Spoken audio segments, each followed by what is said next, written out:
기도하겠습니다. 하나님 아버지 감사합니다. 부족한 종을 또 세워주시고 주의 말씀을 선포할 수 있도록 기회를 주셔서 감사합니다. 주님이 주시는 은혜와 사랑이 지금 이 시간 가운데 차고 넘칠 수 있도록 성령 하나님 함께하여 주시옵소서. 예수님의 이름으로 기도드렸습니다. 아멘. 할렐루야, 반갑습니다. 오늘 목사님께서 때가 있다라고 말씀하셨는데 저는 자야 할 때, 그리고 더위 때문에 에어컨을 켜고 있어야 될 때인데 이렇게 감기가 걸려 있습니다. 어쩌다 보니 반대 방향으로 와서 추운 지역에서 이렇게 갑자기 지내다 보니까 감기가 걸렸습니다. 이 감기가 걸려 있는 이 목소리도 매력적이죠? 네, 감사합니다. 저는 이 자리에 설 때마다 늘 설레이고 또 떨립니다. 왜냐하면 많은 분들이 저의 어린 시절을 보아왔고 저를 잘 알기 때문에 더 그런 것 같습니다.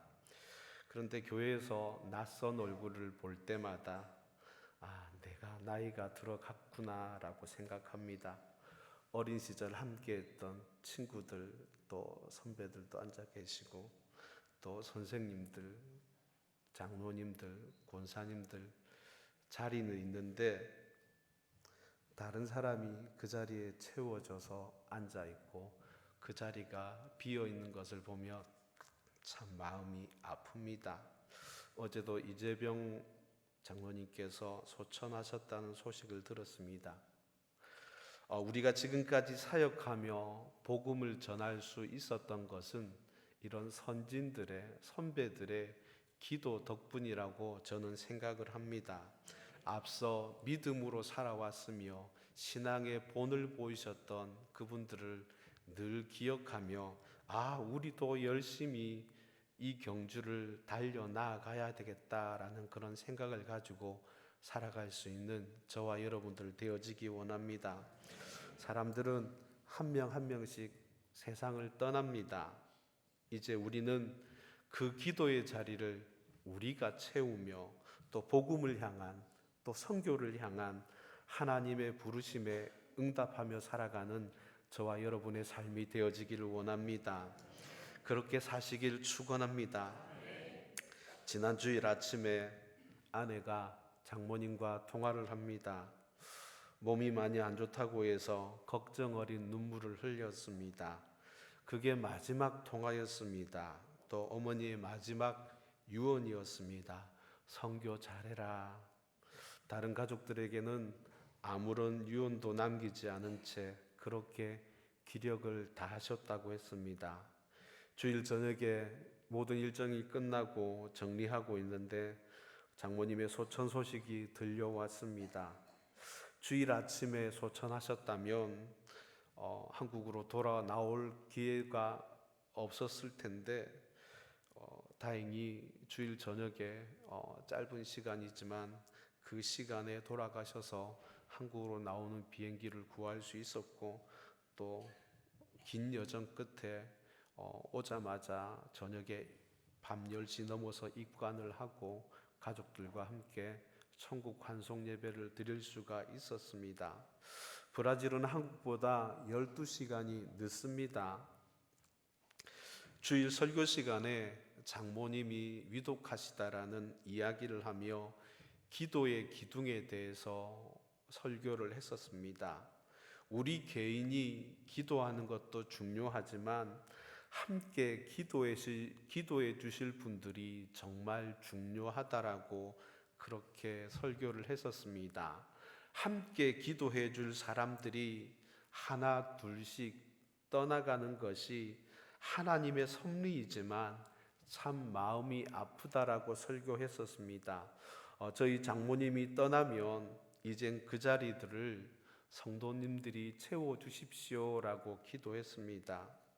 여러분, 많은 사람들은 나이가 들면 이제 하나님의 때가 되어지면 세상을 떠납니다. 비어 있잖아요. 그 비어 있는 자리는 우리가, 다음 세대가 채워 나가야 됩니다. 그렇지 않으면 교회는 문을 닫을 수밖에 없습니다. 여러분, 교회는 기도의 사람들 위에서 세워지고 또 유지되어지는 것입니다.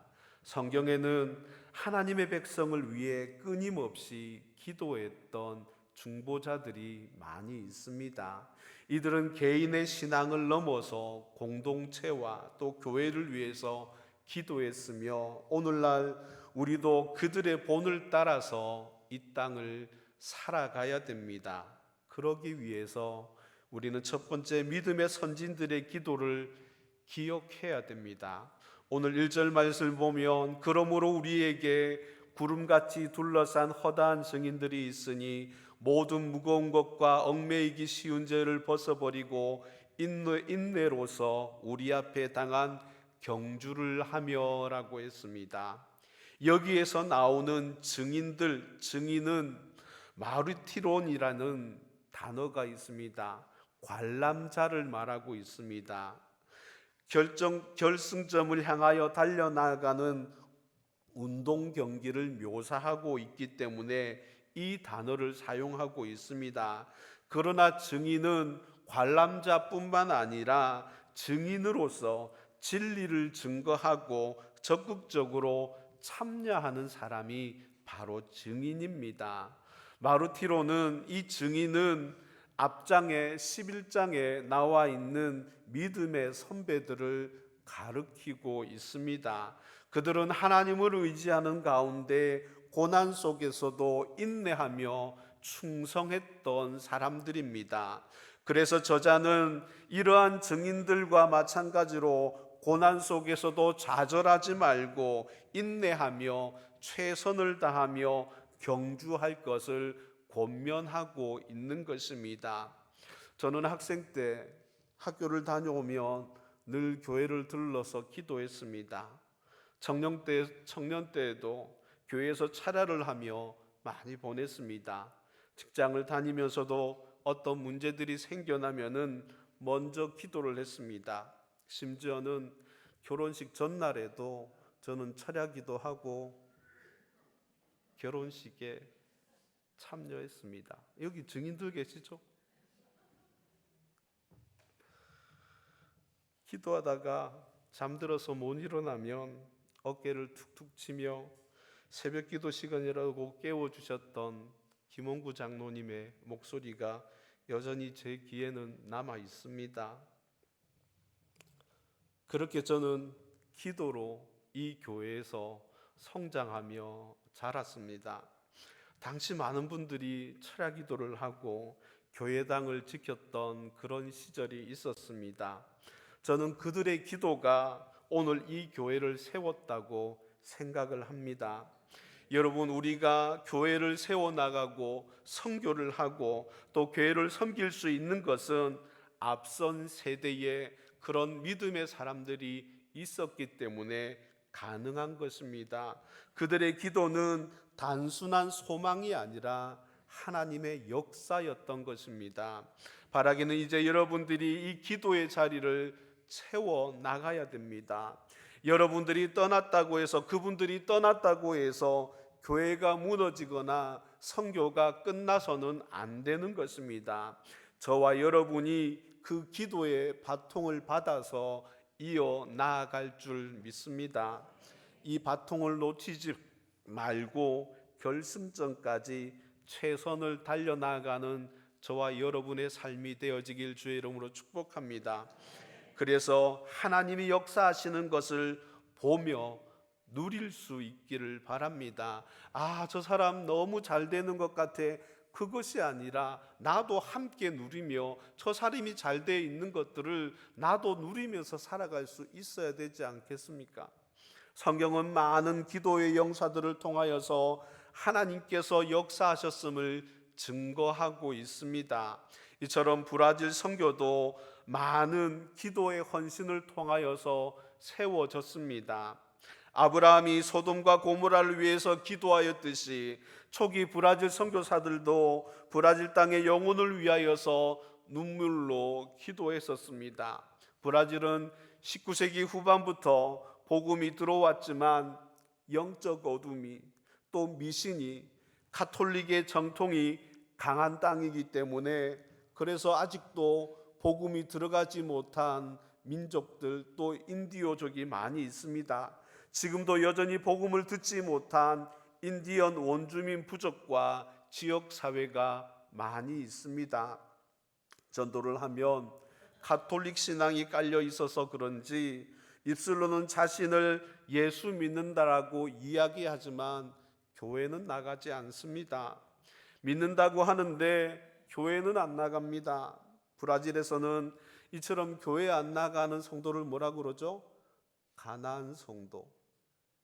또 이 교회 저 교회 떠돌아다니는 성도들을 플로팅 성도라고 합니다. 떠다니는 성도라고 하는 것입니다. 교회에 정착하지 못하고 자기 필요에 의해서 이 교회 저 교회 골라다니면서 만족을 누리는 성도들도 있습니다. 그러니 뿌리가 없으니 열매를 맺을 수가 없는 것이겠죠. 현재 브라질 선교의 중심에는 한인교회뿐만 아니라 현지인 교회들이 있습니다.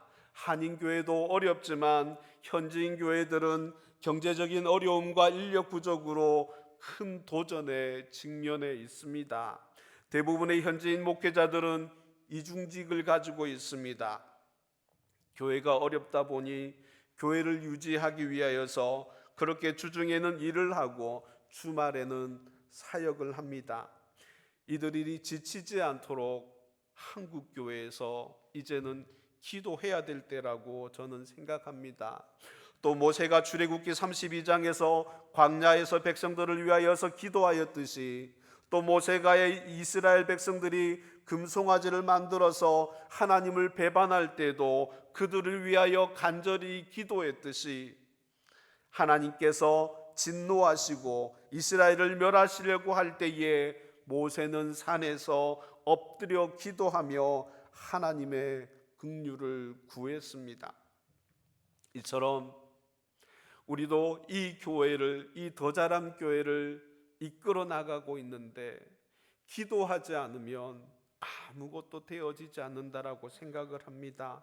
브라질 선교도 마찬가지입니다. 기도로서 초석을 쏘았던 많은 선교사님들 이제는 1세대가 되어서 70세, 80세가 되어 있습니다. 기도로 하나님의 역사를 맛보았고 지금도 여전히 선교를 하며 애를 쓰고 있습니다. 저는 지금 한인 사역을 하고 있습니다. 2010년 태국에서 한인 사역을 하며 한인 디아스포라 사역의 중요성에 대해서 발견할 수 있었습니다. 태국에서 사역을 할 때에 한인교회 한 곳에서 16개 교회를 지원하며 목회자들을 신학 공부를 시키며 사역자들의 생활비를 지원해주며 또 10여 명의 선교사들이 해야 할 일을 한인교회 한 군데에서 하고 있는 그런 모습들을 보면서 한인 디아스포라 사역의 중요성에 대해서 보았습니다. 그런데 선교사들 중에 가장 꺼려하는 사역이 바로 이 한인 사역입니다. 분명히 필요한데 너무나도 힘들거든요. 또 한인 사역에 대한 이해가 없으면 파송교회도 끊어지고 해외까지 가서 무슨 한국 사람들을 대상으로 선교를 하느냐라는 그런 욕을 먹을 때도 있습니다. 한인 디아스포라 교회도 마찬가지로 초기에 기도의 헌신으로 인하여서 세워졌습니다. 출애굽기 17장에서 이스라엘 백성과 아말렉의 전쟁에서도 알 수 있듯이 모세의 기도의 손이 올라가면 이스라엘이 이기고 모세의 손이 내려오면 아말렉이 이기고 전쟁은 칼을 들고 싸우는 여호수아의 능력에 있는 것이 아니라 기도하고 있는 모세의 손에 달려 있었던 것을 우리는 잘 압니다. 여호수아가 칼로 아말렉과 그 백성을 쳐서 무찌르지만 하나님은 여호와 니시라는 말씀을 해주셨습니다. 선교지도 선교사가 열심히 복음을 전하며 달려가지만은 여러분들이 기도하지 않으면 여호와 니시가 아니라 선교사 니시가 되어지는 것입니다. 여러분, 오늘날 교회가 선교지의 위기에 처했을 때에 우리는 모세처럼 기도하는 중보자가 되어져야 되는 것입니다. 교회가 분열과 갈등 속에 있을 때에 어떻게 해야 됩니까? 교회의 영적 상태가 침체되어 있을 때에 어떻게 해야 됩니까? 성도들이 하나님을 떠날 때에 우리는 기도로 교회를 붙들어야 되는 것입니다. 그런 기도의 역군이 되어지는 저와 여러분의 삶이 되어지길 원합니다. 이제는 모세가 아니라, 이제는 믿음의 선배들이 아니라 저와 여러분들이 이 교회를 지키고 선교지를 지켜 나가야 될 줄 믿습니다. 바라기는 다니엘서 6장 10절에서 다니엘이 바벨론에서 자신의 민족을 위해서 기도했듯이 이제는 교회를 위해서 여러분들이 기도해야 될 때입니다. 젊은 사람들이 기도해야 될 때입니다. 한국에 있는 여러분들이 브라질에 있는 한인 성도들을 위해서, 현지인 선교자들을 위해서 기도할 때라고 저는 생각합니다. 브라질은 남미에서 가장 큰 한인 공동체입니다. 브라질은 한때 5만 명이 넘는 6만 명에 가까이 되어지는 그런 교민들이 살았습니다. 그러나 코로나로 인하여서 많은 사람들이 한국으로 역이민을 옵니다. 버티기가 너무 어렵기 때문에 이제는 옛날 같지 않아서 한국이 더 잘 사는 나라가 되었기 때문에 이제는 한 15,000명 정도의 교민들이 살고 있다는 통계가 있습니다. 1999년 브라질에 처음 갔을 때만 해도 한인교회가 60교회가 넘었습니다. 그러나 지금은 17개 교회가 남아 있습니다. 그러다 보니 현지인 교회를, 목회자를 돕던 한인 교회들의 재정이 힘들어지고 어려워지다 보니 선교하지 못하는 그런 일들이 일어나기 시작했습니다. 지금 현재인 교회를 이끄는 브라질인 목회자들은 신학교육과 또 그리고 재정적인 부족으로 인하여서 힘든 상황에 놓여 있는 많은 교회들이 있습니다. 브라질의 한인교회가 단순한 공동체를 넘어서 현지 교회의, 현지 또 선교의 중심이 되어져야 되는데 잘 회복되어지지가 않습니다. 저희 교회만 해도 한때는 그래도 브라질에서는 꽤 큰 교회에 속했지만은 이제는 20여 명이 겨우 예배 드리고 있는 그 정도가 되었습니다.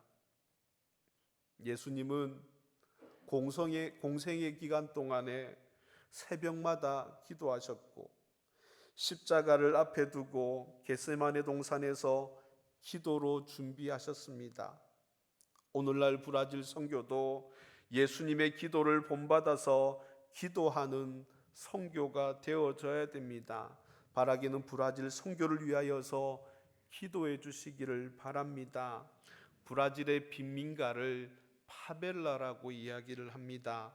마약과 범죄 또 교육 부족으로 인하여서 많은 청년들이 희망을 잃고 살아갑니다. 그곳에는 마약을 너무 쉽게 구할 수 있고 사람을 총으로 쏴 죽이는데 너무 우습게 생각하고 13살이 넘어버린 여자아이들은 이미 아이를 임신한 아이들이 정말 많이 있고 참 안타까운 현실입니다. 브라질의 한인교회들은 이러한 지역에 무료 급식을 하고 또 방과 후 교육을 하고 직업훈련을 하는 곳들도 많이 있습니다. 현재 많은 빈민 지역에서는 가난과 또 폭력과 마약 문제가 심각하며 복음을 전하기가 그 지역에 들어가기조차 쉽지 않습니다. 저희가 살고 있는 한인촌 근처에는 그로콜란지아라는 지역이 있습니다.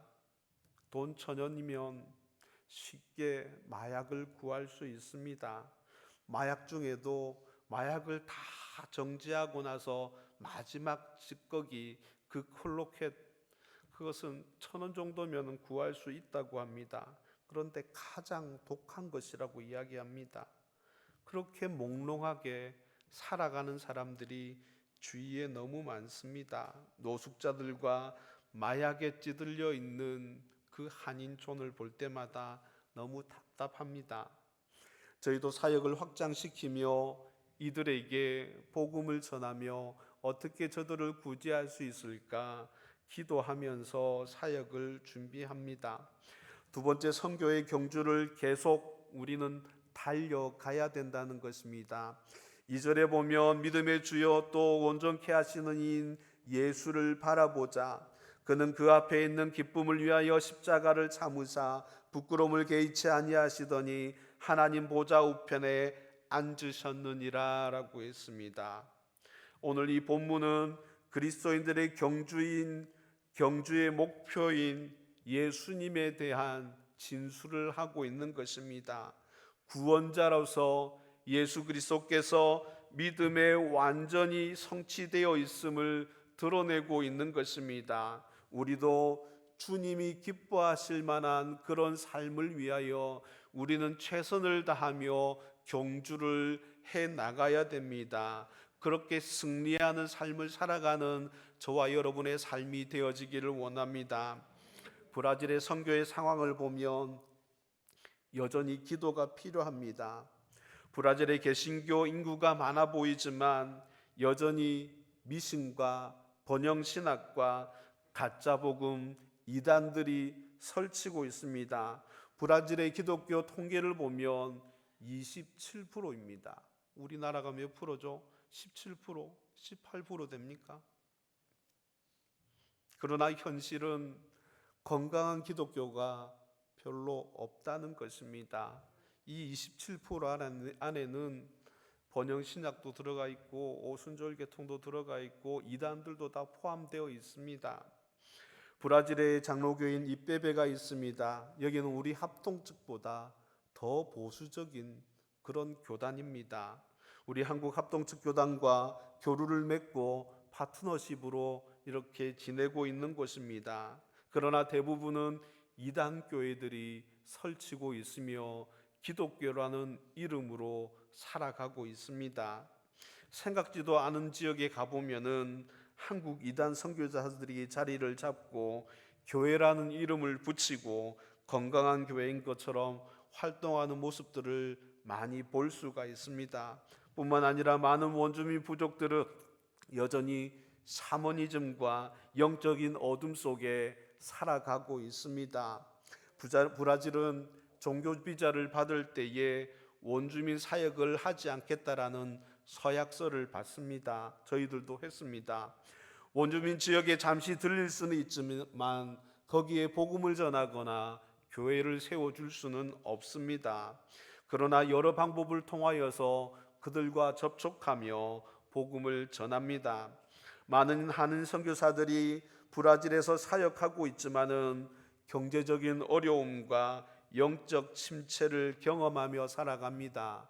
한인교회도 1세대에서 2세대로 세대교체가 이루어지는 과정에서 신앙이 약해지고 있습니다. 또 코로나 이후에 많은 교회들이 문을 닫았고 또 새로운 개척과 전도가 필요합니다. 저도 기도를 하면서 고민하며 갈등하다가 지금의 교회에서 사역을 시작한 지 1년이 지났습니다. 우리 가족과 선교사님 그리고 또 원로 목사님 가정 빼면은 10명 정도가 성도입니다. 성도들의 반은 70세, 80세, 저희 또래 여집사님 몇 분 계십니다. 그러니 교회가 힘들 수밖에 없겠죠. 건물도 있고. 원로 목사님이 계시는 작은 교회 사람들이 잘 안 오려고 하더라고요. 원로 목사님은 새벽 기도도 나오시고 주일 예배도 참석하시고 한때 미주 합동 측 총회장까지 역임하셨던 분이지만 존경할 만한 분이지만 한편으로는 늘 함께 있으니까 참 어려울 때도 많습니다. 교회 건물은 잘 지어놨는데 재정이 없어서 교회 관리를 전혀 하지 못하는 현실이 답답하지만, 그러나 그곳에도 여전히 복음이 필요하고 예배가 필요하고 전도해야 될 곳이기 때문에 저희들이 그곳에서 복음을 전하며 살아가고 있습니다. 브라질 내에 한인교회가 단순한 모임이 아니라 현지인들에게도 복음을 전하는 그런 역할들을 감당하고 있습니다. 현재 많은 한인교회가 현지인 사역을 확대하고 있습니다. 이를 위하여서 기도가 필요합니다. 여러분, 기도는 선교의 원동력입니다. 기도는 하나님의 선교를 움직이는 힘입니다. 기도가 줄어들면 선교의 힘이 약해지는 것입니다. 예수님은 우리를 위하여 희생하셨고 이제 우리가 그 길을 따라가야 되는 것입니다. 선교는 우리의 희생이 아니라 예수님의 십자가를 드러내는 것이 바로 선교인 것입니다. 선교 어렵지 않습니다. 저 같은 사람도 하잖아요. 현장에 가서 무엇인가를 해야 된다라고 생각하면 단기 선교도 못 나갈 것입니다. 어떤 분은 몇 시간씩, 몇십 시간씩 비행기 타고 와서 하시는 말씀이 선교사님 밥 한 끼 사드리려고 왔다라고 하며 밥 한 끼 정말 사주고 가시는 분들도 있습니다. 어떤 분은 미용사인데 사모님 머리 손질해드리러 왔습니다라고 사모님 머리 손질하고 여성교사님들 불러 모아서 머리 손질해 주시고 가시는 분들도 있습니다. 마트에 가서 선교사님들에게 몇 달치 필요한 생활용품을 사주시고 가시는 분들도 있습니다. 어떤 분은 이렇게 생각할 겁니다. 거기까지 날아갈 비행기값 선교비로 보내겠다라고 하시는 분들이 있습니다. 저는 못 받아봤습니다. 이번 장례를 치르며 느낀 것이 있습니다. 저희 아버지 돌아가실 때 거의 10년 전쯤에 돌아가셨는데, 장모님 돌아가셨을 때의 부의금의 차이였습니다. 아버지 때는 3만 원, 5만 원, 많으면 10만 원. 근데 이번엔 달랐습니다. 작으면 5만 원, 10만 원, 20만 원. 물가가 정말 많이 올랐구나라고 생각했습니다. 그러면서 선교사로서 이런 생각을 해봤습니다. 저희가 2010년부터 선교를 나갔지만 각 교회에서 후원되어지는 선교비가 2010년이나 2025년이나 똑같습니다. 진리의 말씀도 아닌데 선교비는 변함없이 그대로입니다. 그래도 꾸준하게 후원해 주셔서 감사함으로 생활할 수는 있습니다.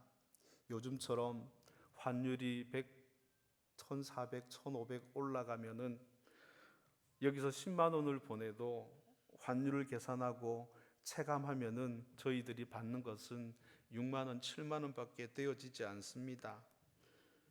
뼈가 있는 웃자고 한 이야기입니다. 오늘날 선교지에 여전히 기도가 필요합니다. 브라질을 비롯한 많은 나라에 여전히 복음이 필요한 지역이 많이 있습니다. 경제적인 어려움과 정치적인 불안 속에서 선교사들이 여전히 헌신하며 하나님 나라를 위하여서 달려가고 있습니다. 그들을 위하여서 기도할 사람들이 필요합니다. 많은 선교사들이 영적 전쟁 속에서 외롭고 많이 지쳐 있습니다. 재정적인 문제, 건강의 문제, 영적 공격에서도 기도가 절실히 필요한 때입니다. 기도는 선교를 지속화시키는 가장 큰 힘이 되어지는 것입니다.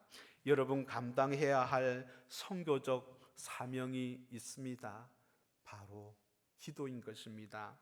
직접 선교사로 나아가지는 못하더라도 기도로 동역할 수가 있습니다.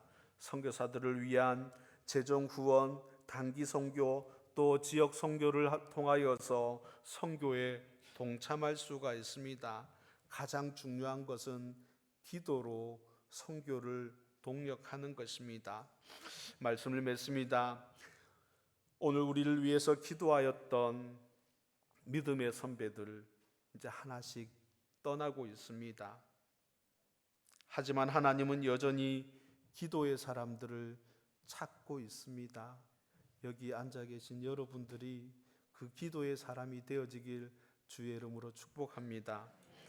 지금 예배하고 있는 바로 여러분들이 그 기도의 사람이 되어지기를 바랍니다. 기도는 단순한 종교적인 행위가 아닙니다. 하나님의 역사를 부르는 도구인 것입니다. 아브라함이 민족을 위해서 기도했듯이, 모세가 백성을 위해서 기도했듯이, 다니엘이 민족의 회복을 위해서 기도했듯이, 예수님께서 우리를 위해서 기도했듯이, 이제 우리가 기도의 자리, 또 선교의 자리를 지켜나가야 되는 것입니다.